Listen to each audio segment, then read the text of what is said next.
له يا ربنا لك الحمد كما ينبغي لجلال وجهك وعظيم سلطانك إن نريد إلا الإصلاح ما استطعت وما توفيقي إلا بالله عليه توكلت وإليه أنيب ബഹുമാന്യരായ സഹോദരന്മാരെ സഹോദരികളെ, അല്ലാഹുവിനെ സൂക്ഷിച്ച് ജീവിക്കണം. അവന്റെ കൽപ്പനകൾ ജീവിതത്തിൽ കണിശമായും പാലിക്കണം. ഇപ്രകാരം നിലകൊള്ളുന്നതിനുള്ള പ്രായോഗിക പരിശീലനത്തിന്റെ ഈ അനുഗ്രഹീത നിമിഷങ്ങളെ ഫലപ്രദമായി പ്രയോജനപ്പെടുത്തണം എന്ന് എല്ലാവരോടും പ്രത്യേകം വസിയത്ത് ചെയ്യുകയാണ്. ഇങ്ങനെയുള്ള ഈ അവസരങ്ങളെല്ലാം കൂടി ഉപയോഗപ്പെടുത്തി നമ്മുടെ ജീവിത വിജയത്തിന് വേണ്ടിയുള്ള പരിശ്രമത്തിൽ ഞാൻ എന്ന നിലക്ക് ഓരോരുത്തരും മുന്നോട്ട് വരണം, സജീവമാക്കണം എന്നാണ് ഈ സന്ദർഭത്തിൽ നേരത്തെ പറഞ്ഞ കാര്യത്തിന്റെ വിശദീകരണമായി ശ്രദ്ധയിൽപ്പെടാനുള്ളത്. പൊതുവെ നമുക്ക് എല്ലാവർക്കും അറിയാം, റമദാൻ നോമ്പ് നിർബന്ധമാക്കിയപ്പോൾ അല്ലാഹു സുബ്ഹാനഹു വ തആല നമ്മളോട് നമുക്കതിന്റെ ഉദ്ദേശ ലക്ഷ്യങ്ങളായി വിശദീകരിച്ചു തന്ന പ്രധാനപ്പെട്ട ഒരു കാര്യം ഇത് വിശ്വാസികളിൽ തഖ്വയുണ്ടാക്കുവാൻ എന്നാണ്. തഖ്വ വളരെ പ്രധാനപ്പെട്ട ഒരു കാര്യമാണ്. തഖ്വ വിശ്വാസികളിൽ തഖ്വയുണ്ടാക്കുന്നതിനാണ് അല്ലാഹു സുബ്ഹാനഹു വ തആല കുതിബ അലൈക്കുമുസ് സിയാം എന്ന് തുടങ്ങുന്ന ആയത്ത് യാ അയ്യുഹല്ലദീന ആമനൂ കുതിബ അലൈക്കുമുസ് സിയാം കമാ കുതിബ അലല്ലദീന മിൻ ഖബ്ലിക്കും എന്ന് പറഞ്ഞിട്ടില്ല അല്ലക്കും തത്തഖൂൻ. നമ്മൾ മുത്തഖികളാണ്. മുത്തഖികളായിട്ടല്ലാതെ വിജയിക്കാൻ കഴിയില്ല. നമ്മുടെ ദുന്യവിയും മുഹ്റവിയുമായ വിജയം തഖ്വയിൽ അധിഷ്ഠിതമാണ്. തഖ്വ കൊണ്ട് മാത്രമേ അത് സാധ്യമാവുകയുള്ളൂ. അപ്പോൾ വളരെ പ്രധാനപ്പെട്ട ആ തഖ്വക്ക് സത്യവിശ്വാസികളെ പരിശീലിപ്പിച്ചെടുക്കുകയാണ് റമദാനിൽ അല്ലാഹു സുബ്ഹാനഹു വ തആല ചെയ്തുകൊണ്ടിരിക്കുന്നത്. പ്രായോഗികമായി തന്നെ നമുക്ക് അവൻ ഇങ്ങനെ ഒരു അവസരം നൽകിയിരിക്കുകയാണ്. എന്താണ് ഈ തഖ്വ എന്ന് പറയുന്നത്? അതിനെപ്പറ്റിയാണ് ഇനി ഞാൻ ഏതാനും കാര്യങ്ങൾ നിങ്ങളുമായിട്ട് പങ്കുവെക്കണം എന്ന് ഉദ്ദേശിക്കുന്നത്. സാധാരണഗതിയിൽ നമ്മുടെ ചർച്ചയിൽ എപ്പോഴും വരാറുള്ള ഒരു വിഷയമാണ്.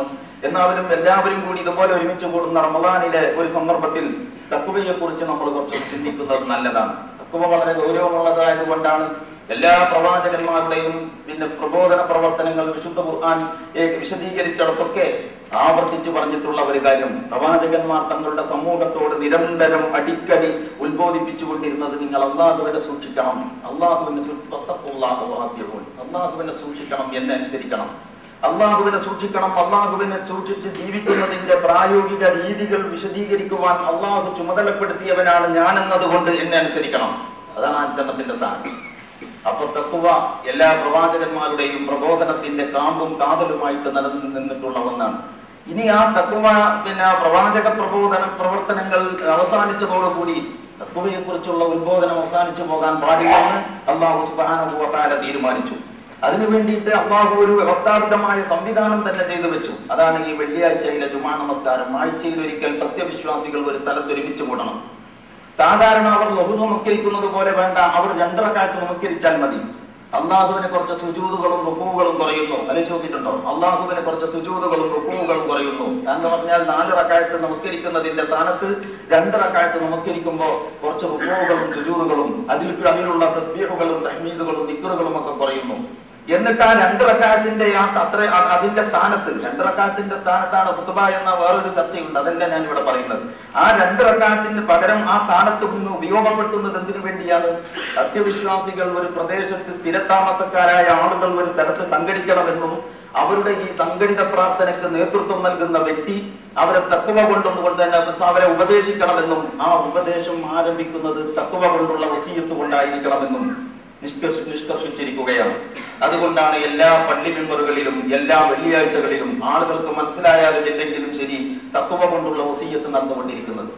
എല്ലാ വെള്ളിയാഴ്ചകളിലും എല്ലാ പള്ളി മെമ്പറുകളിലും ആളുകൾക്ക് മനസ്സിലായാലും ഇല്ലെങ്കിലും ശരി തഖ്വ കൊണ്ടുള്ള വസിയത്ത് ആവർത്തിച്ചുകൊണ്ടേയിരിക്കുകയാണ്. കാരണം അതുകൊണ്ടല്ലാതെ വിജയമില്ല.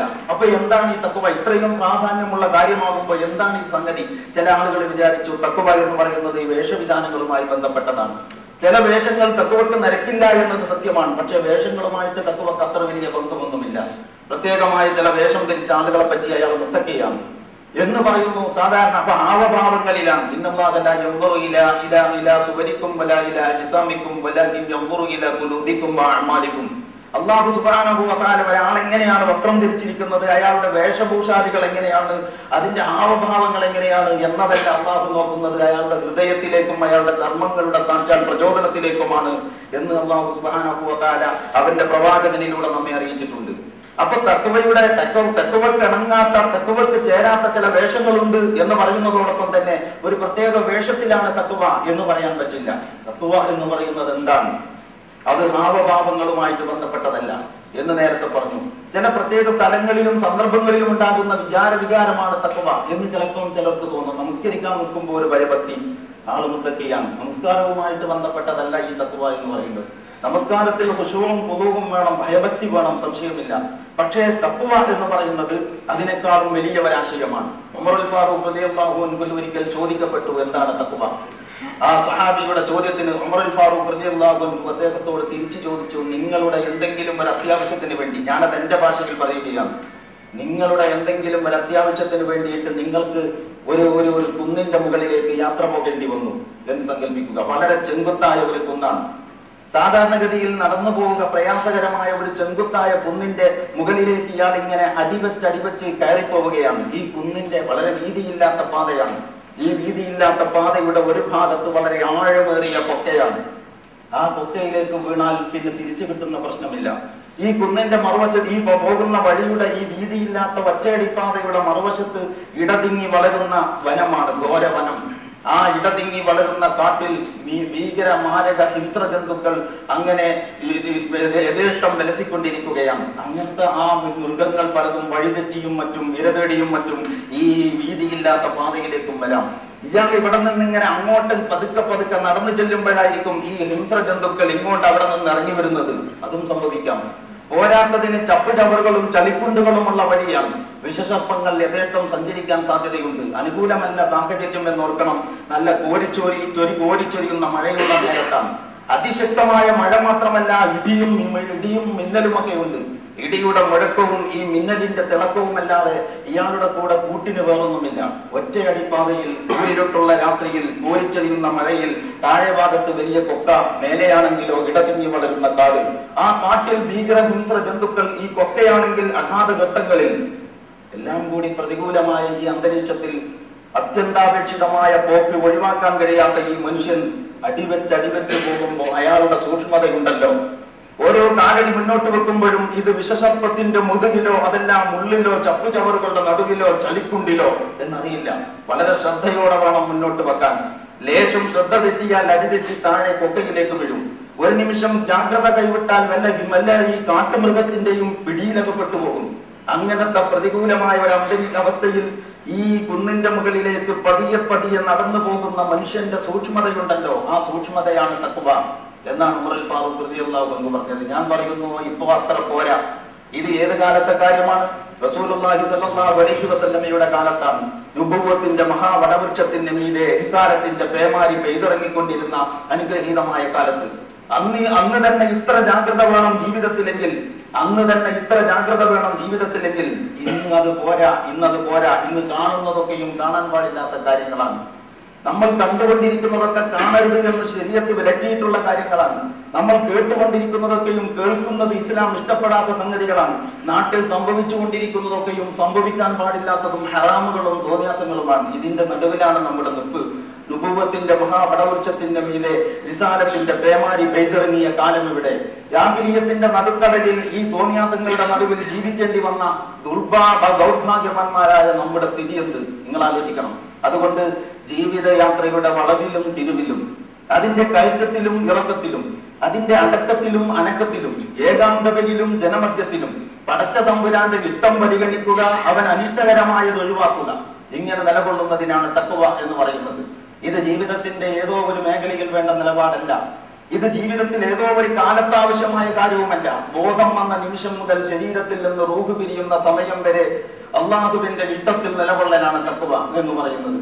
ഓരോ കാലടി മുന്നോട്ട് വെക്കുമ്പോഴും ഇതുകൊണ്ട് എനിക്ക് എന്റെ റബ്ബിന്റെ പ്രീതി കിട്ടുമോ, അതല്ല ഞാൻ അവന്റെ ശാപകോപങ്ങൾക്ക് വിധേയമാകുമോ, ഇതുകൊണ്ട് എനിക്ക് എന്റെ റബ്ബിന്റെ പ്രീതി കിട്ടുമോ, അതല്ല ഞാൻ അവന്റെ ശാപകോപങ്ങൾക്ക് വിധേയമാകുമോ എന്ന് നോക്കിക്കൊണ്ട് മുന്നോട്ട് പോകലാണ് തഖ്വ. അപ്പൊ ഇത് കുറച്ച് ബുദ്ധിമുട്ടുള്ള കാര്യമാണ്. ഇത് ഇത്രയും കേട്ടാൽ നിങ്ങൾക്ക് മനസ്സിലാകും ഇത് അത്ര എളുപ്പമല്ല. അപ്പൊ എന്തിനാണ് നമ്മൾ തന്നെ നമുക്ക് വേണ്ടി ഇങ്ങനെ വിശദീകരിച്ചും വ്യാഖ്യാനിച്ചും കാര്യങ്ങളെ സങ്കീർണമാക്കുന്നത് എന്ന് വേണമെങ്കിൽ ഒരാൾക്ക് ചോദിക്കാം. സുഖമായിട്ട് ആളുകൾക്ക് കഴിഞ്ഞുകൂടി പോകാൻ പറ്റുമെങ്കിൽ അതല്ലേ നല്ലത്. നമ്മുടേതുപോലെയുള്ള ഇന്നത്തെ ഈ അനിസ്ലാമിക സമൂഹത്തിന്റെ ഈ അനിസ്ലാമികതയുടെ ഈ വേലിയേറ്റത്തിന്റെ നടുവിൽ ജീവിതത്തിന്റെ ഓരോ കാര്യത്തിലും ഹക്ക് പരിഗണിക്കണം, ബാത്തിൽ അവഗണിക്കണം എന്ന് പറഞ്ഞാൽ നടക്കുവോ? ഇങ്ങനെയൊക്കെ ചോദിക്കുന്നവരുണ്ട്. അതുകൊണ്ട് അതൊരു മതപരമായ മേഖലയിലായി കിട്ടിയാൽ ആ തഖ്വ എളുപ്പമുണ്ടായിരുന്നില്ലേ എന്ന് ചോദിക്കുന്നവരുണ്ട്. നമ്മൾ ആലോചിക്കണം, ഈ തഖ്വ എന്തിനു വേണ്ടിയാണ്? ഇതാണ് തഖ്വ എന്ന് പറഞ്ഞു കഴിഞ്ഞാൽ പിന്നെ ഇത് എന്തിനു വേണ്ടിയാണ്? എന്തിനാണ് ഇങ്ങനെ ഒരു കാര്യം അല്ലാഹു നമ്മോട് നിർദ്ദേശിച്ചത്? യാ അയ്യുഹല്ലദീന ആമനൂ തഖുല്ലാഹ ഹഖ തുഖാതി വലാ തമൂതുന്ന ഇല്ലാ വഅൻതും മുസ്ലിമൂൻ. ഈ വിശ്വാസികളെ, നിങ്ങൾ അല്ലാഹുവിന് വഴിപ്പെടേണ്ടുന്ന ക്രമപ്രകാരം, തഖ്വ ചെയ്യേണ്ടുന്ന ക്രമപ്രകാരം തഖ്വ ചെയ്യണം. വിശ്വാസികളായിട്ടല്ലാതെ നിങ്ങൾ മരിക്കരുത്. അപ്പൊ അല്ലാഹുവിന് വഴിപ്പെടേണ്ടുന്ന ക്രമപ്രകാരം വഴിപ്പെടണം. നിങ്ങളുടെ നാട്ടാചാരം അനുസരിച്ചല്ല. കാരണവന്മാരായിട്ട് തഖ്വയെ കുറിച്ച് നിങ്ങൾ കണ്ടുപിടിച്ച് കൊണ്ടു നടക്കുന്ന ധാരണ എന്തോ അതനുസരിച്ചല്ല. തഖ്വ ചെയ്യേണ്ടുന്ന ഒരു ക്രമമുണ്ട്. ആ ക്രമപ്രകാരം തഖ്വ ചെയ്യണം എന്നാണ് അല്ലാഹു പറയുന്നത്. അതിനൊരു കാരണം പറഞ്ഞിരിക്കുന്നു, ഒരു ഡിമാൻഡ് വെച്ചിരിക്കുന്നു. നിങ്ങൾ വിശ്വാസികളല്ലാതായിട്ടല്ലാതെ മരിക്കരുത്. വിശ്വാസികളായിട്ടല്ലാതെ മരിക്കരുത്. വലാ തമൂതുന്ന ഇല്ലാ വഅൻതും മുസ്ലിമൂൻ. അല്ലാഹുവിനുള്ള അനുസരണത്തിൽ നിലകൊണ്ടുകൊണ്ട് മാത്രമാകണം നമ്മുടെ മരണം. അല്ലാഹുവിനുള്ള അനുസരണത്തിൽ നിലകൊണ്ടുകൊണ്ട് മരിക്കണമെങ്കിൽ അല്ലാഹുവിനുള്ള അനുസരണത്തിൽ നിലകൊള്ളാൻ നമ്മൾ ശീലിക്കണം. അതിൽ നിന്ന് വ്യതിചലിക്കുന്നതിൽ നമുക്ക് വേറെ ബേജാറ് വേണം. അല്ലാഹുവിനുള്ള അനുസരണത്തിൽ നിന്ന് വ്യതിചലിക്കുന്നത് വെള്ളത്തിലുള്ള ഒരു മത്സ്യത്തെ കരയിൽ പിടിച്ചിട്ടാലത്തെ സ്ഥിതി പോലെ അനുഭവപ്പെടണം. അനുസരണക്കേട് ചെയ്യേണ്ടി വരുമ്പോ പെടക്കുന്ന ഒരു മനസ്സുമായിട്ട് ജീവിക്കുന്ന ഒരു വിശ്വാസിയാണെങ്കിൽ അവനെ ഇങ്ങനെ മരിക്കാൻ പറ്റൂ. ലാ യസ്നി സാനി ഹീന യസ്നി വഹുവ മുഅ്മിനുൻ വലാ യസ്രിഖു സാരിഖു ഹീന യസ്രിഖു വഹുവ മുഅ്മിനുൻ വലാ യശ്രിബു ശാരിബുൽ ഖംറ ഹീന യശ്രിബുഹാ വഹുവ മുഅ്മിനുൻ. അങ്ങനെ ഹദീസിൽ വന്നിട്ടുണ്ട്. വ്യഭിചാരി വ്യഭിചരിക്കുമ്പോ മുഅ്മിനായിട്ടല്ല വ്യഭിചരിക്കുന്നത്. മദ്യപാനി മദ്യപിക്കുമ്പോൾ, കള്ളൻ മോഷ്ടിക്കുമ്പോൾ മുഅ്മിനായിട്ടല്ല. എന്ന് പറഞ്ഞാൽ എന്തോ ഈ തെറ്റുകളുടെ മാത്രം വിഷയമാണോ? അല്ല. അല്ലാഹുവിനെ ധിക്കരിച്ചുകൊണ്ട് നിലകൊള്ളുന്നവൻ അല്ലാഹുവിനുള്ള അനുസരണത്തിലല്ല നിലനിൽക്കുന്നത്. ഉറപ്പാണ് ആ കാര്യം. എപ്പോഴാണ് മരിക്കുക എന്ന് പറയാൻ പറ്റൂല. എത്രാം തീയതി മരിക്കും നമുക്കാർക്കും വല്ല ഉറപ്പുണ്ടോ? എനിക്കിപ്പോ 25, ഒരാൾ പറയാം എനിക്കിപ്പോ 25 വയസ്സായി. എന്റെ വാപ്പ മരിച്ചത് 85ാമത്തെ വയസ്സിലാണ്. വാപ്പാന്റെ വാപ്പ മരിച്ചത് 98 വയസ്സ് കഴിഞ്ഞിട്ടും അദ്ദേഹത്തിന്റെ വല്യപ്പ മരിച്ചത് 112ാമത്തെ വയസ്സിലുമാണ്. അതുകൊണ്ട് 25 വയസ്സുകാരനായ ഞാൻ അടുത്ത കാലത്തൊന്നും മരിക്കില്ലെന്ന് ആർക്കെങ്കിലും വല്ല ഡിമാൻഡും വെക്കാൻ പറ്റുമോ? ഒരാൾക്കും അറിയില്ല എപ്പോൾ മരിക്കുമെന്ന്. കൊച്ചിയിലെ കൊച്ചങ്ങാടിയിലെ കൊച്ചുകുടിലിന്റെ കോലായിൽ കിടന്ന് കുടിവെള്ളം കിട്ടാതെ മരിക്കാനാണ് എന്റെ വിധി എന്ന് നേരത്തെ എനിക്കറിയുമായിരുന്നുവെങ്കിൽ പെട്ടെന്ന് അവിടുന്ന് താമസം വേറെ വല്ല സ്ഥലത്തേക്കും മാറ്റിയാൽ മതിയാകുമായിരുന്നു. കോഴിക്കോട്ടങ്ങാടിയുടെ നാൽക്കവലയുടെ നടുവിൽ നട്ടുച്ച നേരത്ത് ഞാൻ നിൽക്കുന്ന സമയത്ത് ഈ മരണമെന്ന ഭീകരമൃഗം കണ്ണുരുട്ടി തേറ്റകാട്ടി ചോര ചീറ്റി എന്നെയും കാത്തു വരും എന്നെനിക്കറിയുമായിരുന്നെങ്കിൽ അങ്ങോട്ട് പോകണ്ടെന്ന് വെച്ചാൽ മതിയായിരുന്നു. പക്ഷെ എവിടെ വെച്ച് എപ്പോൾ മരിക്കും എന്നൊരിക്കലും പറയാൻ പറ്റില്ല. തീവണ്ടി അപകടം നടന്നിട്ട് ഒരു ബോഗി വന്നാകെ വെള്ളത്തിൽ മുങ്ങിയിരിക്കുകയാണ്. വെള്ളത്തിൽ മുങ്ങിയിരിക്കുന്ന ആ ബോഗി പുറത്തെടുക്കാൻ വേണ്ടിയിട്ട് കലാശികളും അതുപോലെയുള്ള ആളുകളൊക്കെ കൂടി അത്യുദ്ധാനം ചെയ്തുകൊണ്ടിരിക്കുമ്പോൾ ഒരുപാട് ആളുകൾ ഉത്കണ്ഠയോടെ, ജിജ്ഞാസയോടെ, പൊട്ടുന്ന ഹൃദയത്തോടെ ചുറ്റുമുണ്ട്. എന്റെ മകനും അതിൽ കാണുമോ? ഓൻ കത്തെഴുതിയിരുന്നു ഞാൻ ഇത്രാം തീയതിയുള്ള വണ്ടിയിലാണ്, മദ്രാസ് മെയിലാണ് വരിക എന്ന്. പക്ഷെ കത്തെഴുതിയ ആഴ്ചകൾ കഴിഞ്ഞ ശേഷം ഫോൺ വിളിച്ചപ്പോൾ അവൻ പറഞ്ഞിരുന്നു ഞാൻ അന്ന് വരില്ല. അതുകൊണ്ട് ഈ പിതാവിന് സമാധാനമുണ്ട്, ഓൻ ഇതിൽ വരാൻ സാധ്യതയില്ല. കാരണം ഇനിയാന്ന് ഫോൺ വിളിച്ചപ്പോൾ എന്നോട് പറഞ്ഞതാണ് ഞാൻ ഇതിൽ വരില്ല. അങ്ങനെ ഈ ബോഗി പുറത്തെടുത്ത് നോക്കുമ്പോ ഈ നേരത്തെ ഇതിൽ വരണ്ടെന്ന് തീരുമാനിച്ച മകൻ യാത്ര മാറ്റി തീയതി തിരുത്തി ഈ കപ്പലിൽ വണ്ടിയിൽ കയറിയിരിക്കുന്നു. എന്നിട്ട് ആ മരിച്ചവരോടൊപ്പം ഇവനും മരണത്തിന്റെ ഒരു സമയമാകുമ്പോൾ മരണം നമ്മളെ പിടിച്ചു വലിച്ച് അതിലേക്ക് കൊണ്ടുപോകുന്നു. അല്ലാഹുവിന്റെ റസൂല് പറഞ്ഞു മരിച്ച മനുഷ്യന്റെ കൂടെ 3 സാധനങ്ങളാണ് ഉണ്ടാവുക എന്ന്. എന്തിനാണ് തഖ്വ? അതാണ് എന്റെ പോയിന്റ്. മരിച്ച മനുഷ്യന്റെ കൂടെ 3 സംഗതികളാണ് ഉണ്ടാവുക. മരിച്ച മനുഷ്യന്റെ കൂടെ ഉള്ള ഒന്നാമത്തത് അവന്റെ ധനമാണ്. ഇയാൾ വളരെ അറിയപ്പെട്ട നേതാവാണ്. സമുദായത്തിന്റെ സമുദായത്തിന്റെ കണ്ണീരൊപ്പാൻ വേണ്ടിയിട്ടാണ് രാപ്പകൽ ഇദ്ദേഹം ഓടിക്കൊണ്ടിരിക്കുന്നത്. സ്വന്തം ഭാര്യയെയും കുട്ടികളെയും വരെ വേണ്ടത്ര നോക്കാനും പരിലാളിക്കാനും ഇയാൾക്ക് അവസരം കിട്ടിയിട്ടില്ല. അതുകൊണ്ട് ഉപ്പാക്ക് ഈ വലിയ മക്കൾക്ക് ഉപ്പയുടെ ഇഷ്ടവും അനിഷ്ടവും എന്തെന്നറിയില്ല. കാരണം ഉപ്പയുമായിട്ട് അടുത്തിടപഴകാൻ കഴിയാത്തതുകൊണ്ട് ഉപ്പാക്ക് എന്തൊക്കെയാണ് ഇഷ്ടം എന്തൊക്കെയാണ് അനിഷ്ടം എന്ന് മനസ്സിലാക്കാൻ തന്നെ ഈ മക്കൾക്ക് കഴിഞ്ഞിട്ടില്ല. അങ്ങനത്തെ മക്കളാണ്.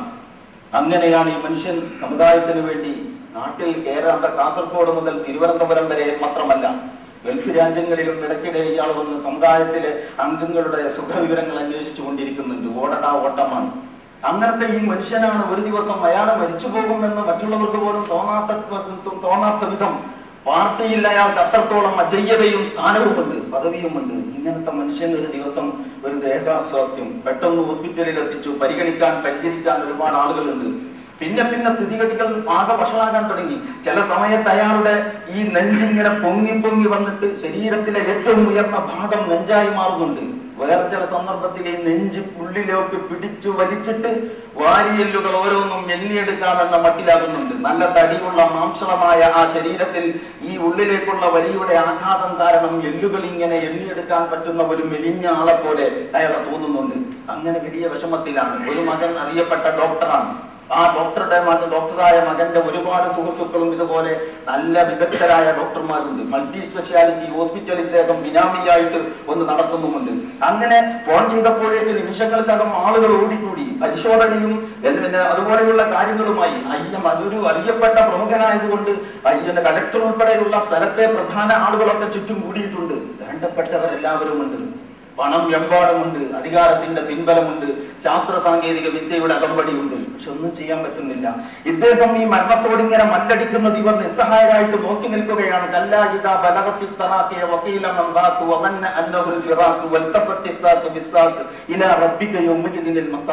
ഇങ്ങനെ ഒരു ദിവസം വരുമെന്ന് ഇയാൾ പ്രതീക്ഷിച്ചതല്ല.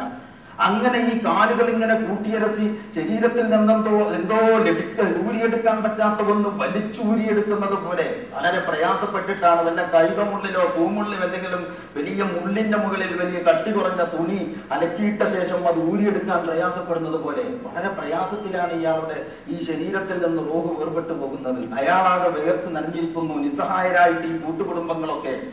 അങ്ങനെയല്ല, കുറച്ച് സമയം കഴിഞ്ഞപ്പോഴേക്ക് ഇയാളുടെ ചലനം പറ്റും. ഡോക്ടർ പരിശോധിച്ച് ഉറപ്പുവരുത്തി അത് ആള് മരിച്ചിരിക്കുന്നു.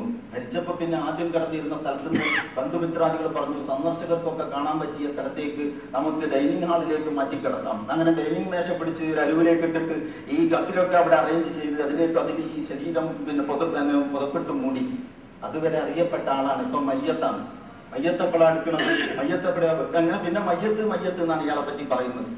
അങ്ങനെ ഈ മനുഷ്യന്റെ കൂടെ നമ്മൾ എവിടെയാണ് പോകുന്നത് എന്ന് നിങ്ങൾക്ക് ഓർമ്മ ഉണ്ടാവും. ഒരു മരിച്ച മനുഷ്യന്റെ കൂടെ 3 സംഗതികളാണുള്ളത്. ഒന്ന് അയാളുടെ ധനമാണ്. അങ്ങനെ ഇയാളുടെ ഈ മരണം സ്ഥിരീകരിച്ചപ്പോഴേക്ക് ടിവികളിൽ ഫ്ലാഷ് ന്യൂസ് വന്നു.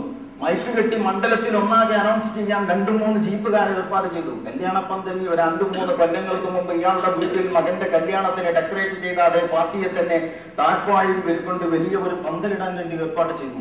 അങ്ങനെ അപ്പോഴേക്ക് പിക്കപ്പുകൾ വന്നു. കസേരകൾ ഇറങ്ങി താഴ്പായ വലിച്ചു കെട്ടാൻ വലിയ ബിൽഡിങ്ങിന്റെ മുകളിലത്തെ ആ സൺസൈഡിന്റെ ഹുക്ക് ഉപയോഗിച്ചിട്ട് കോർത്തിണക്കി ഷീറ്റുകൾ ഇങ്ങനെ വലുതായി മൊത്തം വലിയ പന്തലിട്ടു. ആളുകൾ ചുറ്റുപാടിൽ നിന്നും ആ കേട്ടറിഞ്ഞ് വരാൻ തുടങ്ങി. അപ്പോഴേക്ക് ഏകദേശമൊക്കെ സമയം കഴിഞ്ഞിരുന്നു. അപ്പൊ ഇവിടെ ഒരു വിവാദം നടക്കുകയാണ്. സമ്പത്ത് ഇയാളോട് പറഞ്ഞു ഞാൻ പോവുകയാണ്, ഇനി നമ്മൾ തമ്മിൽ ഇടപാടില്ല. അപ്പൊ ഈ സമ്പത്തിനോട് ഇയാൾ ചോദിച്ചു ഞാൻ നിനക്ക് വേണ്ടിയിട്ട് എന്തൊക്കെ ചെയ്തിട്ടുണ്ട് എന്ന് എനിക്കറിയുമോ? നിന്നെ അഭിവൃദ്ധിപ്പെടുത്താനുള്ള എന്റെ ശ്രമത്തിന്റെ ഭാഗമായിട്ട് ഗവൺമെന്റ് ഫണ്ടിൽ നിന്ന് കോടികൾ നിനക്ക് കിട്ടാൻ ഞാൻ നടത്തിയിട്ടുള്ള കളികളുടെ ടെൻഷൻ, അന്ന് ഞാൻ അനുഭവിച്ച ആ ടെൻഷൻ നിനക്കറിയുമോ? ഇന്ന പ്രദേശത്ത് ലക്ഷക്കണക്കിന് ഏക്കർ ഭൂമി വാങ്ങാൻ വേണ്ടിയിട്ട് കള്ളക്കണക്കും രേഖയും ഉണ്ടാക്കാനും ഗവൺമെന്റ് ഭൂമി സ്വന്തമാക്കാനും ഞാൻ നടത്തിയിട്ടുള്ള അതിന്റെ ചുറ്റുവട്ടത്തുണ്ടായിരുന്ന പാവപ്പെട്ടവരെ പൊടിയിറക്കാൻ വേണ്ടി ഞാൻ നടത്തിയിട്ടുള്ള വിഷമം നിനക്കറിയോ? എന്നിട്ടിപ്പോ നീ പോവുക. പക്ഷെ ഞാൻ പിന്നെന്ത് ചെയ്യാനാ? ഞാനിങ്ങനെ നിന്റെ കൂടെ വരല്? ഞാൻ പോവുകയാണ്. എനിക്ക് വേണ്ടിയിട്ട് ഇത്രയുമൊക്കെ നിനക്ക് വേണ്ടിയിട്ട് ഇത്രയുമൊക്കെ ഞാൻ അധ്വാനിച്ചിട്ടും എന്നോടൊരു സ്നേഹവുമില്ലേ നിനക്ക്? നിന്റെ ഒരൊറ്റ വിഷയം ആലോചിച്ചിട്ടാണ് ഹറാമാണെങ്കിൽ ഹറാം, പലിശയാണെങ്കിൽ പലിശ, കരളാണെങ്കിൽ കരള്, ചോരയാണെങ്കിൽ ചോര എന്ന മട്ടിൽ ഞാൻ കടിച്ചു കീറുകയും കുടിച്ചു വാർക്കുകയും ചെയ്തത്. നിന്നോടുള്ള ഒറ്റ സ്നേഹം കൊണ്ടാണ് ഹക്കും ബാത്തിലും പരിഗണിക്കാതെ ഒരുപാട് തിരുമറികളും തട്ടിപ്പുകളും എനിക്ക് നടത്തേണ്ടി വന്നത്. ജീവിതത്തിന്റെ ഏതാണ്ട് നല്ല ഒരു സമയം മുഴുവൻ നിന്നെ സ്വന്തമാക്കാനുള്ള അശ്രാന്ത പരിശ്രമത്തിലായിരുന്നു ഞാൻ. ഇതൊക്കെ നീ ഇത്ര പെട്ടെന്ന് മറന്നോ? നീ പോവുകയോ എന്ന് ഇയാൾ ചോദിച്ചു. അതെ, ഞാൻ പോവുകയാണ്. എന്ന് ഞാൻ പോകുന്നു എന്ന് പറഞ്ഞാൽ അർത്ഥം ഞാൻ ഇനി നിന്റെ മകന്റെ കയ്യിലാണ്. നീ പള്ളിയിലേക്ക് വരുമ്പോ വീട്ടിലിരുന്ന് TV കണ്ടിരുന്ന നിന്റെ മകനില്ലേ, നീ ഇങ്ങോട്ട് പോകാന്ന് പറയുമ്പോ അങ്ങോട്ട് പോകുന്ന നിന്റെ അനുസരണം കെട്ട ആ മകനുണ്ടായിരുന്നില്ലേ, അവനെ നല്ല വഴിക്ക് കൊണ്ടുവരാൻ വേണ്ടി മദ്രസയിൽ നിന്ന് ഉസ്താദുമാർ അവനെ ഗുണദോഷിച്ചതിന്റെ പേരിൽ ഉസ്താദുമാരെ അടക്കം പൊതിരെ തങ്ങിയിട്ട് നീ ആ മദ്രസയിൽ നിന്ന് ഇറക്കിക്കൊണ്ടുവന്ന നിന്റെ ആ പ്രിയപ്പെട്ട പുത്രനില്ലേ, അവന്റെ കയ്യിലാണ് ഞാൻ. ഇനി അവനാണ് എന്റെ കാര്യം നോക്കുക. നീയും ഞാനും തമ്മിൽ ഇനി യോജിക്കില്ല. ഞാൻ പോവുകയാണ്. വേണമെങ്കിൽ പിടിച്ചൊന്ന തിരിഞ്ഞു നിന്നിട്ട് സമ്പത്ത് പറഞ്ഞു, വേണമെങ്കിൽ പിടിച്ചൊന്ന ഒരു പരിക്കൻ തുണി, ഇത്രേ വേണ്ടു. ഇത് ജീവിച്ചിരിക്കുന്ന ആളുകൾ കൊടുക്കാത്ത തുണിയാണ്. കഫം കൂടെ ആ സൈസായിരിക്കും, അല്ലാതെ നല്ല ദാനമൊന്നും കൊടുക്കാറില്ല. അപ്പൊ ജീവിച്ചിരിക്കുന്ന ഒരു മനുഷ്യനും കൊടുക്കാത്ത ഒരു പരിക്കൻ തുണിക്കഷ്ണം കൊടുത്തിട്ട് സമ്പത്ത് പറഞ്ഞു, ഇത്രേ വേണ്ടു, ഇനി വേണമെങ്കിൽ എന്റെ വക 2 ഔദാര്യവും പിടിച്ചോ, കഫം കൂടെ വന്നേ നിർബന്ധമുള്ളൂ, 2 സുന്നത്താണ്. അങ്ങനെ സമ്പത്ത് പറഞ്ഞു. 3 തുണി കഷ്ണം കൊടുത്തിട്ട് പറഞ്ഞു, ഞാൻ പോവുകയാണ്, നമ്മൾ തമ്മിൽ ഇടപാടില്ല. ഈ വാഗ്വാദം ഇവിടെ അകത്ത് നടക്കുമ്പോഴേക്ക് വീടിന്റെ ചുറ്റുവട്ടം നിറഞ്ഞു ജനങ്ങൾ. അനൗൺസ്മെന്റ് കേട്ടപാടെ ഓടിയെത്തി. നേതാക്കന്മാരും ആ വന്ന കൂട്ടത്തിലുണ്ട്. ഇയാളുടെ ഈ അകാല ദേഹവിയോഗത്തിൽ അവരാ ഉള്ളാലെ സന്തോഷിക്കുന്നവരാണ്. പാർട്ടിയിൽ അതിലൂടെ എനിക്കെന്ത് പരിഗണന കിട്ടും, സ്ഥാനം കിട്ടും എന്നൊക്കെയാണ് അവരുടെ ചിന്ത. ആത്മാർത്ഥമായിട്ട് സങ്കടപ്പെടുന്ന അനുയായികളുമുണ്ട്. ചുരുക്കി പറഞ്ഞാൽ ഇങ്ങനെയൊക്കെ കൂടി ഇങ്ങനെ ഉള്ള ഒരു അന്തരീക്ഷത്തിൽ നിലക്ക് നിൽക്കുമ്പോഴേക്ക് മയ്യത്ത് കുളിപ്പിക്കാൻ എടുത്തു വെച്ചു. പള്ളിയിൽ നിന്നും മയ്യത്ത് കട്ടിൽ കൊണ്ടുവന്നു. അങ്ങനെ മയ്യത്ത് കഫൻ ചെയ്ത് കുളിപ്പിച്ച് കഫൻ ചെയ്ത് സമ്പത്ത് നേരത്തെ ഞാൻ പറഞ്ഞു വിവാഹമല്ലേ, ഈ വാക്കുകളൊക്കെ നടത്തി ഈ ആരും ഉപയോഗിക്കാത്ത ഈ 3 തുണി പരിക്കൽ വസ്ത്രവും കൊടുത്ത് സമ്പത്ത് വിട പറഞ്ഞു പോയി. ഇനി ഞാൻ മകന്റെ കൂടെയാണ്, ഇനി അവനാണ് എന്നെ പരിപോഷിപ്പിക്കുക. ഇനി എനിക്ക് വേണ്ടി മരിക്കാൻ നീയല്ല നിന്റെ മകനാണ്. അതുകൊണ്ട് നിന്നെ ഞാൻ കൈവിടുന്നു, മകനോടൊപ്പം ഞാൻ കൂടുന്നു. സമ്പത്ത് പോയി. പിന്നെ രണ്ടാമത്തേത് ബന്ധുമിത്രാദികളാണ്. ഇത്രയൊക്കെ കഴിഞ്ഞപ്പോഴേക്കും മയ്യത്ത് കുളിപ്പിക്കൽ കഴിഞ്ഞു. മയ്യത്ത് കട്ടിലേക്ക് എടുത്തു വെച്ചിട്ട് ആളുകൾ വരിയായിട്ട് പാടവക്കിലൂടെ പോയിട്ട് വേണം ബോട്ടിലേക്ക് കടക്കാൻ. പിന്നെ അവിടെ നിന്ന് അങ്ങോട്ടൊക്കെ എല്ലാവർക്കും പരന്നൊഴുകാൻ പറ്റും. 1000കണക്കിന് ആളുകളുണ്ട്. വാഹനങ്ങൾ നിയന്ത്രിക്കുവാൻ പോലീസും നാട്ടുകാരും നന്നായി പ്രയാസപ്പെടുന്നുണ്ട്. കൊടകൂടി നിൽക്കുന്നവരും മഴച്ചാറ്റൽ കൊണ്ട് നിൽക്കുന്നവരും മൗനം അടക്കം പറഞ്ഞുകൊണ്ടിരിക്കുന്നവരും യഥാർത്ഥത്തിൽ തന്നെ സങ്കടമുള്ളവരും സങ്കടം നയിച്ചടിച്ചുകൊണ്ട് ചാനലിന്റെ മുമ്പിൽ കണ്ണീരൊലിപ്പിക്കുന്നവരും, അങ്ങനെ എല്ലാ കാഴ്ചകളും അവിടെയുണ്ട്. അപ്പോഴേക്കും മയ്യത്ത് റോട്ടിലെത്തി. അങ്ങനെ മയ്യത്തുമായിട്ട് പോകാൻ ബന്ധുമിത്രാദികളൊക്കെ ഉണ്ട്. വേണ്ടപ്പെട്ടവരെല്ലാം പാർട്ടിയിലുള്ളവരും കുടുംബത്തിലുള്ളവരും. അങ്ങനെ പള്ളിയോടടുത്ത് തന്നെ, ഖബറിന്റെ പള്ളിയോടടുത്ത് തന്നെ വളരെ നല്ല ഒരു സ്ഥാനത്ത് നേരത്തെ ഒരു സ്ഥലം ബുക്ക് ചെയ്ത് വെച്ചിട്ടുണ്ട്. ഇയാളുടെ സ്വാധീനം ഉപയോഗിച്ചിട്ട് അവിടെയാണ് ഖബർ. അങ്ങനെ ഖബറിന്റെ അടുത്ത് വെച്ചു. ഇത് ഖബറിലേക്ക് ഇറക്കി വെച്ചിട്ട് കല്ല് വെച്ചു. ആള് വമ്പനാണ്. കല്ല് വെച്ചാൽ പോരാ, മണ്ണ് കുഴച്ചിട്ട് പൊഴുതുകളൊക്കെ അടച്ചു. പൊഴുതുകളൊക്കെ അടച്ചതിന് ശേഷം പ്രിയപ്പെട്ട പിതാവിന്റെ മൃതശരീരമാണ് ഈ വെച്ചത്. ഈ പ്രിയപ്പെട്ട പിതാവിന് വേണ്ടിയിട്ട് മകൻ യാത്രോപഹാരം, അന്തിമമായ യാത്രോപഹാരം, മിൻഹാ ഖലഖ്നാകും വഫീഹാ നുഈദുകും വമിൻഹാ നുഖ്രിജുകും താറത്തൻ ഉഖറ. 3 പിടി മണ്ണ് ജീവിച്ചിരിക്കുന്ന ഒരു മനുഷ്യനും കൊടുക്കാത്ത യാത്രോപഹാരം. പ്രിയപ്പെട്ട പ്രിയതമയുടെ മൃതശരീരമാണ് ഈ വെച്ചത്. ഇത്രയും കാലം എന്റെ കൂടെ ജീവിതം പങ്കിട്ട എന്റെ എല്ലാമായിരുന്ന ഈ ജീവിത സഖിക്ക് വേണ്ടി പ്രിയപ്പെട്ട ഭർത്താവിന് കൊടുക്കാനുള്ളത് 3 പിടി മണ്ണ്. 3 പിടി മണ്ണ് എല്ലാവരും ഇട്ടപ്പോഴേക്ക് ഈ ഖബറിന്റെ പണി ചെയ്യുന്ന ആളുകളൊക്കെ കൂടി മണ്ണ് വെട്ടിയിറക്കി ഏതാണ്ടൊക്കെ തീർന്നു. എന്നിട്ടൊരല്പം ഇങ്ങനെ മുകളിലേക്ക് ഉയർത്തി നിർത്തി. 2 അറ്റത്തും ഓരോ കാലിൽ തന്നെ കല്ല് നാട്ടി നിർത്തി. മൈലാഞ്ചിയുടെ കൊമ്പോ മറ്റോ ഒക്കെ വെട്ടിക്കൊണ്ട് വന്നിട്ട് ഉത്സാഹത്തിൽ അവിടെ കുത്തിവെക്കുന്നതിനും മറ്റും ചില ആളുകൾ മത്സരിച്ചു. അപ്പോഴേക്ക് പള്ളിയിൽ നിന്നൊരു ലിസ്റ്റുമായിട്ട് ഒരാൾ വന്നു. ജീവിച്ചിരിക്കുന്ന മനുഷ്യന് ജീവിതം പഠിപ്പിക്കാത്തതിന്റെ കേട് തീർക്കാൻ ഈ മരിച്ചുപോയ ആൾക്ക് ഇനി ട്യൂഷൻ കൊടുക്കാൻ പോവുകയാണത്രേ. എന്നിട്ട് ഇയാളോട് കരഞ്ഞ് ഖബറിന്റെ സൈഡിൽ ഇരുന്നിട്ട് ഇയാളോട് പറയുകയാണ്, മനുഷ്യ, മരണം വരെ യാഥാർത്ഥ്യമാണ്.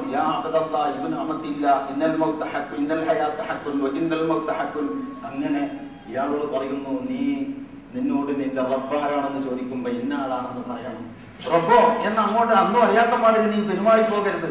ഈ മരിച്ച മനുഷ്യൻ അയാളോട് മരിച്ച മനുഷ്യനോട് പള്ളിയിൽ നിന്ന് വന്ന ഈ മൊല്ല പറഞ്ഞു കൊടുക്കുകയാണ്, നിന്നോട് നിന്റെ മലക്ക് വന്നിട്ട് റബ്ബാരെന്ന് ചോദിക്കുമ്പോ ഇന്നാലിന്നവനാണ് റബ്ബെന്ന് പറയണം. കിബിലയെന്ന് ചോദിക്കുമ്പോ ഇന്ന ഭാഗത്താണ് കിബിലയെന്ന് പറയണം. ഇമാമാരെന്ന് ചോദിക്കുമ്പോ ഇന്നതാണ് ഇമാമ് എന്ന് ചോദിക്കണം. ഇതൊന്നും കേട്ട പരിചയമില്ലാത്തതുപോലെ പെരുമാറിക്കളയരുത്. ജീവിച്ചിരിക്കുന്ന കാലഘട്ടത്തിൽ ഈ പള്ളിയിലെ മുസ്ലിയാരുകൾക്ക് മാത്രമല്ല, ഇതുപോലെയുള്ള ഒരുപാട് പണ്ഡിതന്മാർക്ക് നിത്യവും ചെലവ് കൊടുത്തിരുന്നത് ഇയാളുടെ വീട്ടിൽ നിന്നാണ്. ഈ മൊല്ല തന്നെയാണ് ആ ചെലവ് കൊണ്ടുപോകാൻ വേണ്ടിയിട്ട് വലിയ തട്ടുകളുള്ള പാത്രങ്ങളുമായിട്ട് വന്നിരുന്നത്. തമാശക്ക് ഒരിക്കൽ പോലും ഈ റബ്ബിനെ പറ്റിയോ ഈ ഇമാമിനെ പറ്റിയോ പറഞ്ഞിട്ടില്ലാത്ത ഈ മുസ്ലിയാരും മല്ലയും മരിച്ച ശേഷം ഇയാളുടെ അടുക്കൽ നിന്നിട്ട് ഒരു മല്ലയല്ല, ഒരു 100 മല്ല ഒന്നിച്ചു ചൊല്ലിക്കൊടുത്താലും ഇയാൾക്കതൊന്നും മനസ്സിലാക്കാൻ കഴിയില്ല. പക്ഷേ അവർക്കൊരു സമാധാനം, നമ്മൾ ഇങ്ങനെ ചെയ്തല്ലോ എന്ന്. അങ്ങനെ അപ്പൊ ഇതൊക്കെ കഴിഞ്ഞ് ഈ ചൊല്ലിപ്പറകൾ കൊടുക്കലും ഈ മരിച്ച ശേഷമുള്ള ട്യൂഷനും ഒക്കെ കഴിഞ്ഞപ്പോഴേക്ക് ആളുകളൊക്കെ പിരിയുമ്പോൾ ബുദ്ധിയുള്ളവരൊക്കെ നേരത്തെ തന്നെ പോയി, ബാക്കിയുള്ളവരും പിരിഞ്ഞു. രണ്ടാമത്തെ കൂട്ടരും വിട പറഞ്ഞു. ഒന്നാമത്തേത് സമ്പത്ത് നേരത്തെ വിട പറഞ്ഞു. രണ്ടാമത്തേത് ബന്ധുമിത്രാദികളാണ്, അവരും വിട പറയുകയാണ്. ബന്ധുമിത്രാദികൾ വിട പറഞ്ഞോ അവിടെ നിന്നാണ് യഥാർത്ഥത്തിൽ വിഷയത്തിലേക്ക് കടക്കുന്നത്. ജീവിതമാകുന്ന ഇക്കര നിന്ന് പരലോകമാകുന്ന അക്കരയിലേക്ക് കബറാകുന്ന ഈ തോണിയിലുള്ള യാത്ര. ഇങ്ങനെ ഒരു യാത്ര പോകാതെ ഒരാളും രക്ഷപ്പെടില്ല. അങ്ങനെ ഇഹലോകമാകുന്ന ഇക്കര നിന്ന് പരലോകമാകുന്ന അക്കരയിലേക്ക് കബറാകുന്ന ഈ തോണിയിൽ യാത്ര പോകുന്ന മനുഷ്യൻ ബന്ധുമിത്രാദികളൊക്കെ വിട പറഞ്ഞു. ഇനി ഇയാൾ മാത്രമേ ഉള്ളൂ. ഞാനിത് ചുരുക്കുകയാണ്. അങ്ങനെ പോയിട്ട് കുറെ അവിടെ എത്തിയപ്പോ അക്കരെ ചെല്ലുമ്പോൾ നമ്മളൊക്കെ ഇപ്പൊ നാട്ടിൽ നിന്ന് ഇങ്ങോട്ട് വരുമ്പോണ്ടല്ലോ കസ്റ്റംസും ഇമിഗ്രേഷനും ഒക്കെ, അതുപോലൊക്കെ തന്നെ അവിടെ അങ്ങോട്ട് അങ്ങനെയാണ് കടക്കാനൊന്നും പറ്റില്ല. ഇയാൾ വലിയ പ്രതീക്ഷയിലാണ്. ഒരുപാട് സമ്പാദ്യമുണ്ട്, ഒരുപാട് ശേഖന്മാരുടെ ആണ്ടർത്തികൾ ഇയാൾ നടത്തിയിട്ടുണ്ട്, വേണ്ടപ്പെട്ടവരെ ഒക്കെ ഇയാൾ സഹായിച്ചിട്ടുണ്ട്. അതുകൊണ്ട് യതീംഖാനകൾക്കും പള്ളികൾക്കും ഒക്കെ വഴിവിട്ടും അല്ലാതെയും ഇയാൾ സംഭാവനയും സഹായവും ചെയ്തു കൊടുത്തിട്ടുണ്ട്. ഒരു ഗുണവും ചെയ്തിട്ടില്ല എന്നൊന്നും പറഞ്ഞാൽ പറ്റില്ല. പക്ഷെ അക്കും പാകലും പരിഗണിക്കാത്തൊരു ജീവിതമായിരുന്നു. അങ്ങനെ മതിയെന്നാണ് ഈ മതപണ്ഡിതന്മാർ ഇയാൾ ഉപദേശിച്ചത്. കാരണം ആത്മീയമായ കാര്യങ്ങളിൽ ശ്രദ്ധ പുലർത്തിയാൽ രാഷ്ട്രീയത്തിൽ നമ്മുടെ ഇഷ്ടം പോലെയാകാം എന്ന ഫത്വയാണ് ഇവർ ഇടയ്ക്കിടെ കൊടുത്തുകൊണ്ടിരുന്നത്.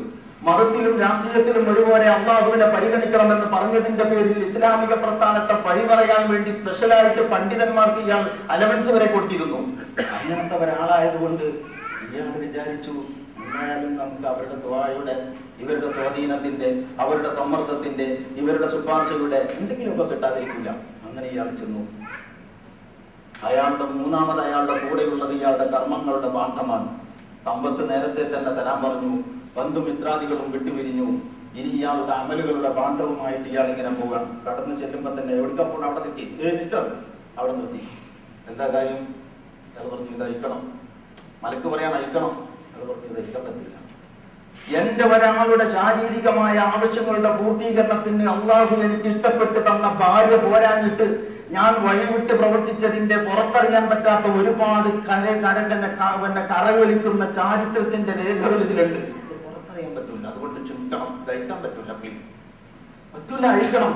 കോടിക്കണക്കിന് രൂപ സ്വന്തമാക്കാൻ വേണ്ടിയിട്ട് പാവപ്പെട്ടവനോ പണക്കാരനെന്നോ ഹക്കോ ബാത്തിലോ പരിഗണിക്കാതെ ഞാൻ സമ്പാദിച്ചതിന്റെ വലിയ രേഖകളും അതിന്റെ ബാങ്ക് സ്റ്റേറ്റ്മെന്റും ഇതിലുണ്ട്. പുറത്തറിയാൻ പറ്റില്ല. പ്ലീസ് എങ്ങനെയെങ്കിലും ഒന്ന് രക്ഷപ്പെടുത്തണം. അത്ര ദീനാറ് അല്ലെങ്കിൽ റിയാല് എന്ത് വേണമെങ്കിലും ചെയ്യാം.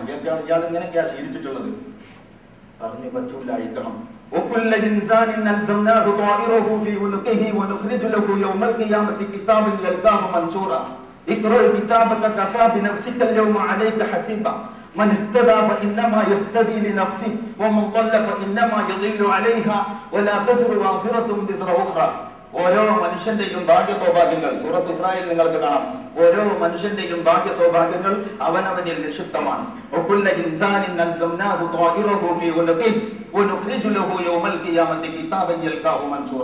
അന്ത്യദിനത്തിൽ ഇവന്റെ ഈ ഭാണ്ഡമുണ്ടല്ലോ അത് കണ്ട് അഴിച്ചിട്ട് അതിൽ നിന്നൊരു കിതാബ് എടുക്കും.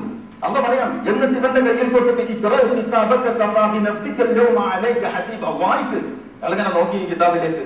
ഇയാളുടെ ഏറ്റവും വലിയ ഇഷ്ടപ്പെട്ട സിദ്ധാന്തം എന്താണെന്ന് ചോദിച്ചാൽ മതവും രാഷ്ട്രവും വേറെ വേറെയാണ്. നേരത്തെ ഞാൻ പറഞ്ഞല്ലോ, മതത്തെയോ രാഷ്ട്രത്തെയും വേറെ വേറെയാക്കാതെ ജീവിതത്തെ ഒരു സാകല്യമായിട്ട് കാണണം എന്ന് പ്രചരിപ്പിച്ചതിന്റെ പേരിൽ ഇസ്ലാമിക പ്രവർത്തകരെ കള്ളക്കേസിൽ കൊടുക്കാനും വഷളാക്കാനും മതരാഷ്ട്രവാദം മുദ്രകുത്താനും ഒക്കെ മത്സരിച്ചു കൊണ്ടിരുന്ന ഞാൻ എന്ന മട്ടിലുണ്ടായിരുന്ന ആളാണിത്. ഇയാളുടെ കയ്യിലാണ് ഈ കിതാബ് കിട്ടിയിരിക്കുന്നത്. മൂപ്പരിങ്ങനെ നോക്കി, മാലി ഹാദൽ കിതാബില യുഗാദിറു സ്വാഗിറത്തൻ വല തബീറത്തൻ ഇല്ലാ അഹ്സാഹ. എന്ത് കിതാബാണ്? ഞങ്ങളുടെ നാട്ടു നടക്കും അന്വേഷണം ഇതിൽ പരിഗണിച്ചിട്ടില്ലല്ലോ. ഇങ്ങനെ ആയിരുന്നില്ലല്ലോ ഞങ്ങൾ മനസ്സിലാക്കിയിട്ടുള്ളത്. ഞങ്ങൾക്ക് ഫത്വ കിട്ടിയിട്ടുള്ളതും ഇങ്ങനെ ആയിരുന്നില്ലല്ലോ. ഇതെന്ത് കിതാബാണ്? ഇതിൽ ഇങ്ങനെ വാരി വലിച്ച് രേഖപ്പെടുത്തിയിരിക്കുന്നത്? ഞാൻ പാർലമെന്റിൽ പറഞ്ഞതും ഞാൻ അവിടെ പോയിട്ട് പറഞ്ഞതും ഞാൻ പിന്നെ നിയമസഭയിൽ പ്രസംഗിച്ചതും ഞാൻ രാഷ്ട്രീയ പ്രവർത്തനത്തിനിടയിൽ ആളുകളെ മർദ്ദിച്ചതും ഉപദ്രവിച്ചതും ഗീബത്ത് പറഞ്ഞതും ഇതൊക്കെ കൂടി ഒരുപോലെ എങ്ങനെ വാരി വലിച്ച റെക്കോർഡാക്കി എന്ത് കിതാബാണിത്? ഞാൻ അത്ഭുതപ്പെട്ടു പോയി. പറഞ്ഞു വായിക്കും. അങ്ങനെ അയാൾ വായിക്കാൻ തുടങ്ങി.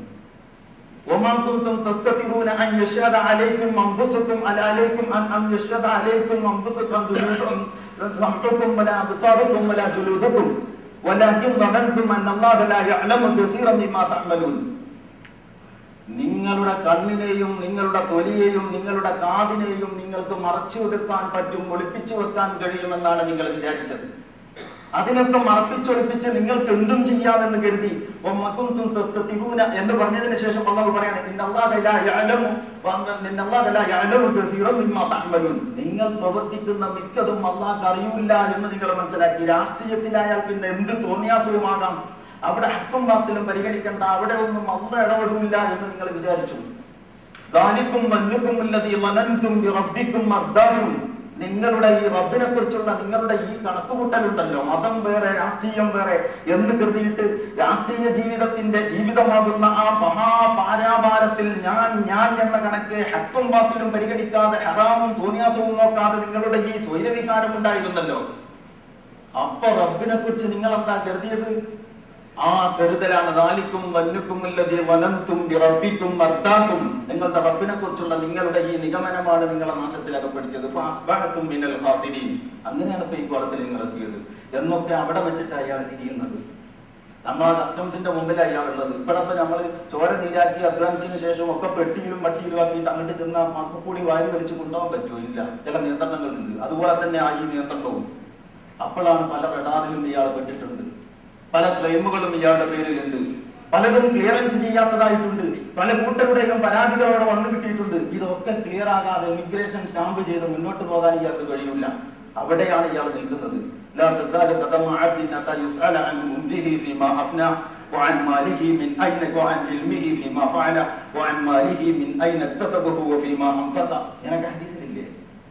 പലതിനെ പറ്റിയും ഉത്തരം പറയാതെ ഒരടി മുന്നോട്ടങ്ങോട്ട് പോകാൻ പറ്റില്ല. അപ്പോഴാണ് ഇയാൾ ആലോചിക്കുന്നത്, ഇനിയിപ്പോൾ എന്ത് ചെയ്യാൻ പറ്റും? ആ ഷെയ്ഖിനെ വിളിച്ചാൽ പറ്റുമോ? ഒരാളുടെയും ശുപാർശ നേരത്തെ യേശുവില്ല, ഒരാളുടെ സ്വാധീനത്തിനും അവിടെ ഒരു വിലയുമില്ല.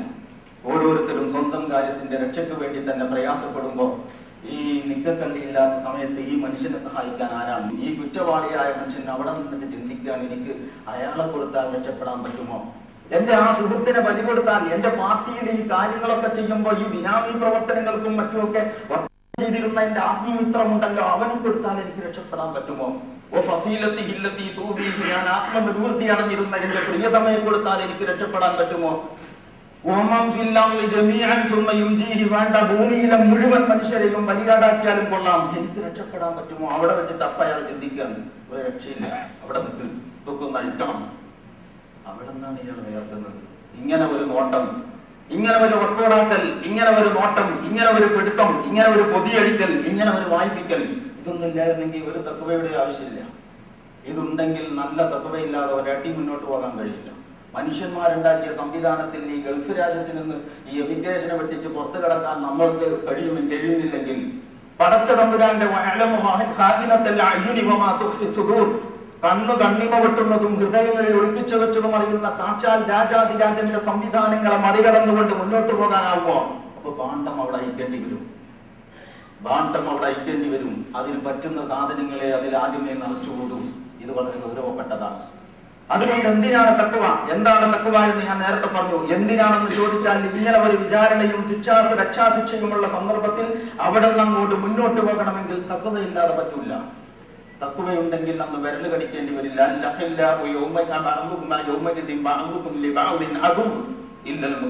എന്ന് പറയാം, ബെസ്റ്റ് ഫ്രണ്ട്സ് ഉണ്ടല്ലോ എന്ന് പറഞ്ഞാൽ, ഈ ബെസ്റ്റ് ഫ്രണ്ട്സ്, ഇവരുടെ ഈ കൂട്ടുകെട്ട ഇവൻ ഇക്കോലത്തിലാക്കിച്ചത്. ആ ബെസ്റ്റ് ഫ്രണ്ട്സ് മിക്കതും തമ്മിൽ തെറ്റിപ്പിരിയും. തഖ്വയുടെ അടിസ്ഥാനത്തിൽ ഫ്രണ്ട്ഷിപ്പ് സ്ഥാപിച്ചവരൊഴികെ ആലോചിച്ചു നോക്കണം. അങ്ങനെ ഇയാൾ അവിടെ വെച്ച് വിരല് കടിക്കുകയാണ്. ഞാനിത് അവസാനിപ്പിക്കുന്നു ഈ കാര്യം കൂടി പറഞ്ഞുകൊണ്ട്. നമ്മൾ ആലോചിക്കണം, നമ്മൾ നമുക്ക് വേണ്ടി സ്വർഗം പണിയുന്ന പാതയിലാണോ, അതല്ല നമ്മൾ നമുക്ക് വേണ്ടി നരകം പണിയുന്ന പാതയിലാണോ ഇത്രയും നാൾ സഞ്ചരിച്ചത് എന്ന് നമ്മൾ ആത്മപരിശോധന നടത്തണം. നമ്മൾ ഹക്കും ബാത്തിലും പരിഗണിക്കാതെ ആചാരപ്രധാനമായ കുറച്ച് മതാടയാളങ്ങൾ കൊണ്ടു നടന്നാൽ കഴിച്ചു ബാക്കി നമ്മൾ സ്വതന്ത്രമാണെന്ന് കരുതിയിട്ടുള്ള ഒരു ജീവിത കാഴ്ചപ്പാടാണ് വെച്ചു പുലർത്തിയതെങ്കിൽ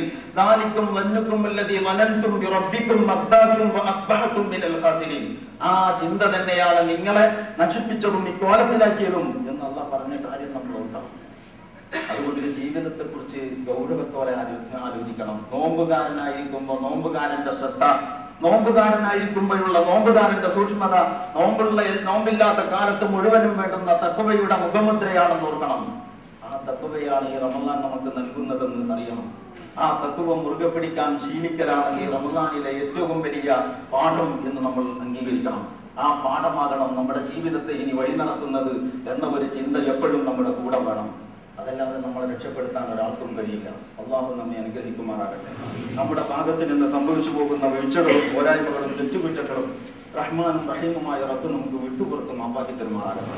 നമ്മുടെയും നമ്മോട് പ്രാർത്ഥിക്കാൻ വസിയത്ത് ചെയ്തവരുടെയും എല്ലാ നല്ല ഉദ്ദേശങ്ങളെയും ആഗ്രഹങ്ങളെയും റബ്ബ് സുബ്ഹാനഹു വ തആല സഫലമാക്കുമാറാകട്ടെ. നമ്മുടെ രക്ഷിതാക്കളെ, നമ്മുടെ മാതാപിതാക്കളെ, അവർ മരിച്ചുപോയവരാണെങ്കിൽ അള്ളാഹു അവരോട് കരുണ കാണിക്കുമാറാകട്ടെ. നമ്മുടെ മാതാപിതാക്കളിൽ ജീവിച്ചിരിക്കുന്നവരെ അള്ളാഹു അനുഗ്രഹിക്കുമാറാകട്ടെ. ചെറുപ്പത്തിൽ അവർ നമ്മോട് കരുണ കാണിച്ചതുപോലെ റബ്ബ് സുബ്ഹാനഹു വ തആല അവരോട് കരുണ കാണിക്കുമാറാകട്ടെ. നമ്മുടെ ഗുരുനാഥന്മാരെയും നമ്മുടെ രക്ഷിതാക്കളെയും നമുക്ക് വേണ്ടപ്പെട്ടവരെയും നമ്മോട് പ്രാർത്ഥിക്കാൻ വസിയത്ത് ചെയ്തവരെയും എല്ലാം അള്ളാഹു അനുഗ്രഹിക്കുമാറാകട്ടെ. നമ്മുടെ ഇണകളെ അള്ളാഹു അനുഗ്രഹിക്കുമാറാകട്ടെ. നമ്മുടെ സന്താനങ്ങളെ അള്ളാഹു അനുഗ്രഹിക്കുമാറാകട്ടെ. എല്ലാ വെല്ലുവിളികളെയും അതിജീവിച്ചുകൊണ്ട് ഇസ്ലാമിന്റെ വഴിയിൽ ഉറച്ചു നിൽക്കാനുള്ള ധൈര്യവും മനക്കരുത്തും ഉൾക്കാഴ്ചയും നമ്മുടെ മക്കൾക്ക് അള്ളാഹു നൽകുമാറാകട്ടെ. നമ്മോട് പ്രാർത്ഥിക്കാൻ വസിയത്ത് ചെയ്തവരുടെയും നമ്മുടെയും എല്ലാ നല്ല ഉദ്ദേശങ്ങളെയും റഹ്മാനും റഹീമുമായ റബ്ബ് സഫലമാക്കുമാറാകട്ടെ. اللهم اجعل يومنا خيرا من امسنا واجعل غدنا خيرا من يومنا ولا تجعل الدنيا اكبر همنا ولا مبلغ علمنا ولا غاية مرامنا ولا الى النار مصيرنا. اللهم آت انفسنا تقواها وزكها انت خير من زكاها انت ربها ووليها ومولاها يا ارحم الراحمين. اللهم انا نسالك حبك وحب من يحبك وكل عمل يقربنا الى حبك. اللهم انا نسالك الجنة وما قرب اليك من قول وفعل ونية واعتقاد ونعوذ بك من النار وما قرب إليها من قول وفعل ونية واعتقاد. اللهم إنا نسألك الخير كله عاجله وآجله ما علمنا منه وما لم نعلم ونعوذ بك من الشر كله عاجله وآجله ما علمنا منه وما لم نعلم. ربنا هب لنا من أزواجنا وذرياتنا قرة أعين واجعلنا للمتقين إماما. اللهم اجعل هذا الشهر الشريف العظيم شاهدا لنا ولا شاهدا علينا واجعله حجة لنا ولا حجة علينا. ربنا آتنا ما وعدتنا على رسلك ولا تخزنا يوم القيامة. ربنا إننا سمعنا مناديا ينادي للإيمان أن آمنوا بربكم فآمنا. ربنا فاغفر لنا ذنوبنا وكفر عنا سيئاتنا وتوفنا مع الأبرار. ربنا آتنا في الدنيا حسنة وفي الآخرة حسنة وقنا عذاب النار. ربنا تقبل منا إنك أنت السميع العليم وتب علينا إنك أنت التواب الرحيم واغفر لنا يا غافر المذنبين. اللهم صل وسلم وبارك على سيدنا محمد وعلى آله وصحبه أجمعين وآخر دعوانا الحمد لله رب العالمين. السلام عليكم ورحمة الله وبركاته. നേടാനുള്ള നെട്ടോട്ടത്തിനിടയിൽ നഷ്ടമാകുന്ന ആയുസ്സിൽ അനശ്വര നേട്ടങ്ങൾക്കുള്ള കരുത്തു പകരാൻ നേരറിവിന്റെ നിറുനിലാവട്ടവുമായി Sarga creations Indian Islamic association Mansoura Doha Qatar. ദൃശ്യശ്രാവ്യ മാധ്യമങ്ങളിലെ ആധുനിക സങ്കേതങ്ങളെ അതിനൂതന രീതിയിൽ ഉപയുക്തമാക്കിക്കൊണ്ട് നേരറിവിന്റെ സത്യസാക്ഷ്യങ്ങൾ നിങ്ങളുടെ കൈകളിലെത്തിക്കുന്നു Sarga creations Indian Islamic association Mansoura Doha Qatar.